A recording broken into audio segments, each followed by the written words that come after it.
Retail sales and factory output in China slumped to two-year lows in April, while unemployment climbed to two-year highs.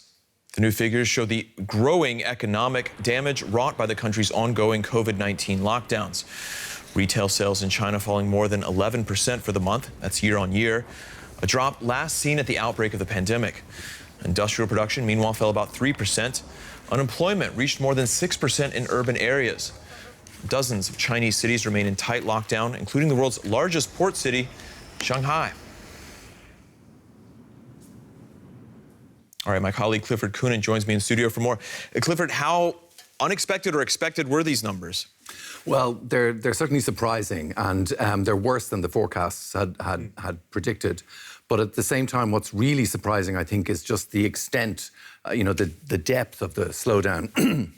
It was obviously largely because of the lockdown in the major cities, but it's hit retail sales, which the government has long relied on to prop up the economy.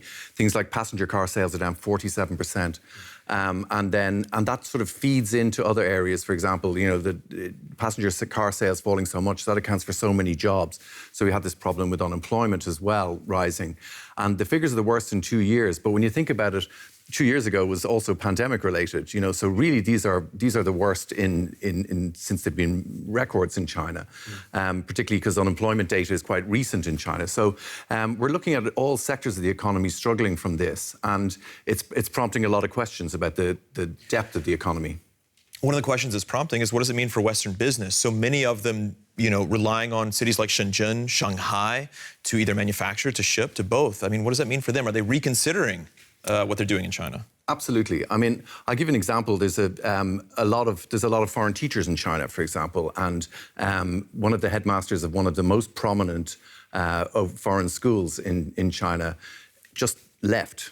He didn't, without saying anything, because he didn't think he'd be able to get out. The lockdown has had a huge impact on people, and it's caused quite a scandal in China. And it's not unusual. A lot of people, foreigners working in China now, are worried because the level of micromanagement that's going on with the lockdown is incredible.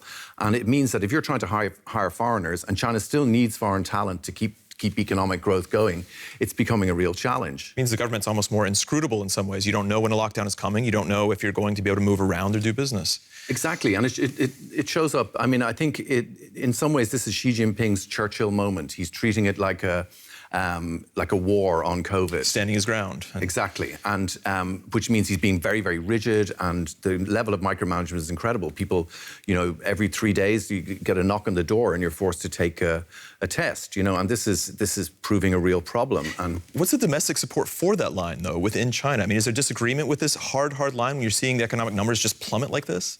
Well, I think this is going to be the factor. It's going to really hit support for the government, because they're thinking, because Omicron isn't as bad as other variants, there's increasingly a lot of dissatisfaction about this. And there's a lot of censorship on trying to stop it.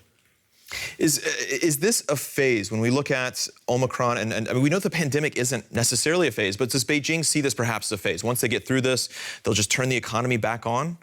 Yeah, I think there is a feeling that you can turn it on and off, and this is going to be obviously a test of that. I think to a certain extent they can, because foreign companies are still deeply embedded there, with the supply chain. They're not all going to be in Vietnam or Thailand. Exactly. These countries just don't have the infrastructure that China has. They don't have the scale that China has. And India isn't there yet, another possibility. So I think people are still going to be in China, but I think the thinking about China has changed. Even in Germany, which is very, very involved, heavily invested in China, is also now looking at things like we saw Volkswagen recently is looking quite closely at the United States. America, that's right, yeah. So people are thinking there's less of a sort of a focus on China that there was. Interesting. So ultimately, the economy will come back, but maybe in a different way.